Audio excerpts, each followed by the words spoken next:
হয়তো এখনো রয়ে গেছে ঘাপটি মেরে। এটা এখন নানাভাবেই তারা খরচ করার চেষ্টা করছেন এবং সেটা দিয়ে নানা ধরনের নাশকতা আমরা বিভিন্ন জায়গায় আমরা দেখেছি। আমি কয়েকদিন আগেই বলেছি যে পহেলা বৈশাখে আনন্দ শোভাযাত্রা করতে গিয়ে যে প্রতীকগুলো ব্যবহার করা হয়েছিল আন্দোলনের, সেই প্রতীক করার কারণে এবং ফ্যাসিবাদের প্রতিকৃতির কারণে মানবেন্দ্র ঘোষ একজন নামকরা ভাস্কর্য এবং মেধাবী একজন শিল্পী, তার বাড়ি, গ্রামের বাড়ি আগুনে ভস্মীভূত করে দেওয়া হয়েছে। আমরা গেছিলাম কয়েকদিন আগে সেটা দেখতে।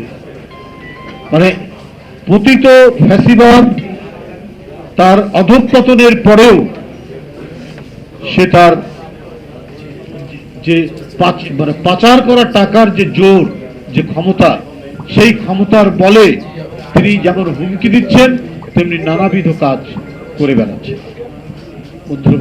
সুতরাং সেই শেখ হাসিনা এই যে ৬০ লক্ষ বিএনপির নেতাকর্মীর নামে যে মামলাটি দিয়েছেন, সেই মামলাটি দেওয়ারই তো কথা।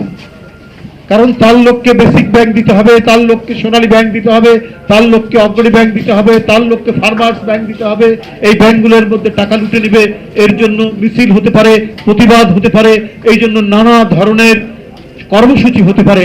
অতএব নানা কায়দায়, যদি গুম করে হচ্ছে না, অদৃশ্য করে হচ্ছে না, বিচার বহির্ভূত হত্যা করে হচ্ছে না, অর্থাৎ কমপক্ষে মামলা দিয়ে মানসিকভাবে দুর্বল করে আমি আমার ফ্যাসিবাদের লেলিহান অগ্নিশিখা আমি জ্বালিয়ে রাখবো, সেখানে কেউ যেন কিছু বলতে না পারে, কিছু সাহস করতে না পারে, তার জন্যই ৬০ লক্ষ নেতাকর্মীর নামে এই মামলা দেওয়া হয়েছে। এটা জুলুমের এক ভয়ঙ্কর বহিঃপ্রকাশ ঘটিয়েছেন। Manifestation of torture by the fascist. এটি একটি ভয়ঙ্কর দৃষ্টান্ত। সুতরাং এই আমার এখন কথা হচ্ছে, শেখ হাসিনা ৫ তারিখে পতন হইতে চলে গেছে, এখন মোটামুটি ভাবে ৮ মাস হয়ে যাচ্ছে অন্তর্বর্তীকালীন সরকারের রাজত্ব চলছে। যে সরকারের আমরা যাই সমালোচনা করি আবার সমর্থনও করছি, যে সরকারের অধীনে সবকিছু ঠিকঠাক চলবে, একটা যে অবাধ এবং সুষ্ঠু নির্বাচন শেখ হাসিনা আত্মসাৎ করে এটা অদৃশ্য করে দেওয়ার চেষ্টা করেছেন, সেটিকে পুরোপুরি প্রবর্তন করবেন ডক্টর ইউনূস সাহেব।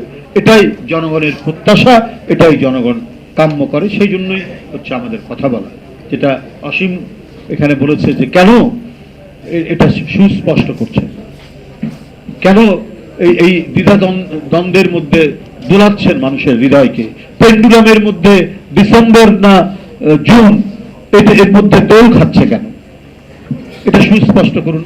এটা কথা বলতেই পারে। আর আমরা যেটা বলতে চাই যে ৬০ লক্ষ মামলা, আমি জানি না যে আমাদের মামলা প্রত্যাহার হয়েছে কিনা, প্রায় উকিল খবর দেয় কালকে কিন্তু আসবেন, আজকে একটা মামলা উঠতে পারে। কেন আজকে আমাদেরকে দিনের পর দিন, মাসের পর মাস কোর্টের বারান্দায় আমাদেরকে লেফট রাইট করতে হয়েছে, আমাদেরকে কুইক মার্চ করে ওখানে হাঁটাহাঁটি করতে হচ্ছে, নির্মম ভাবে আমাদেরকে এজলাসের মধ্যে দাঁড় করে রেখেছে। ম্যাজিস্ট্রেট যে আমার ছোট ভাইয়ের চেয়ে ছোট ভাই, তার কি নির্মম নিষ্ঠুরতা, সে আমাদেরকে যদি আমরা বেঞ্চে বসি সে ধমক দিয়ে বলতো যে কাঠগোড়ায় বসা। আমরা কেউ মার্ডার করে, আমরা কেউ কোনো ধরনের সামাজিক অপরাধ করে আদালতের কাঠগোড়ায় দাঁড়ায়নি। ব্রিটিশ আমলেও দেখেছি রাজনীতিবিদদেরকে একটা সম্মান দেখাতে, সেই সম্মানটুকু শেখ হাসিনার আদালতের বিচারকরা সেটা করেনি। আমাদের জোর করে, জবরদস্তি করে, পুলিশকে দিয়ে আমাদেরকে কাঠগোড়ার মতো দাঁড় করে যত ধরনের অপমান, যত ধরনের লাঞ্ছনা গঞ্জনা করার দরকার সেটা করেছে। শুধুমাত্র তার লুটপাট, তার অনৈতিকতা এবং দেশের গণতন্ত্রকে গ্রাস করে নিয়ে আজীবন মহারানী হয়ে থাকার তার যে আকাঙ্ক্ষা, সে আকাঙ্ক্ষা বাস্তবায়ন করার জন্য এই আদালতকে দিয়ে কাজ করেছে শেখ হাসিনা। তাহলে আজ ৮ মাস হলো নেই, এই মামলাগুলো কেন প্রত্যাহার হয়নি? অনেকেই বলতে পারেন প্রধান উপদেষ্টা, আমরা শুনেছি তার মামলা সব প্রত্যাহার হয়ে গেছে। উনিও শেখ হাসিনার ঈর্ষা, বিদ্বেষ এবং আক্রোশের শিকার। আমরা নিজেরা যেমন আন্দোলন সংগ্রামে থেকেছি, আমরা কথা বলেছি, আমরা নিপীড়ন নির্যাতন সহ্য করেছি, আজকের যিনি প্রধান উপদেষ্টা তার উপরে হচ্ছে, দুই একজন উপদেষ্টার উপরেও নিপীড়ন নির্যাতন হচ্ছে। কিন্তু কথা হলো যে তাদের যদি প্রত্যাহার হয়ে যায় তাহলে এই লক্ষ লক্ষ মানুষ, একটা বিরল, মাহাদি আমিন ঠিকই বলেছে যে পৃথিবীর অনেক দেশ আছে, ডেনমার্ক তার লোক সংখ্যা মাত্র 5 মিলিয়ন, মাত্র 50 লাখ, আর আমাদের নেতাকর্মীর নামে মামলা 60 লাখ।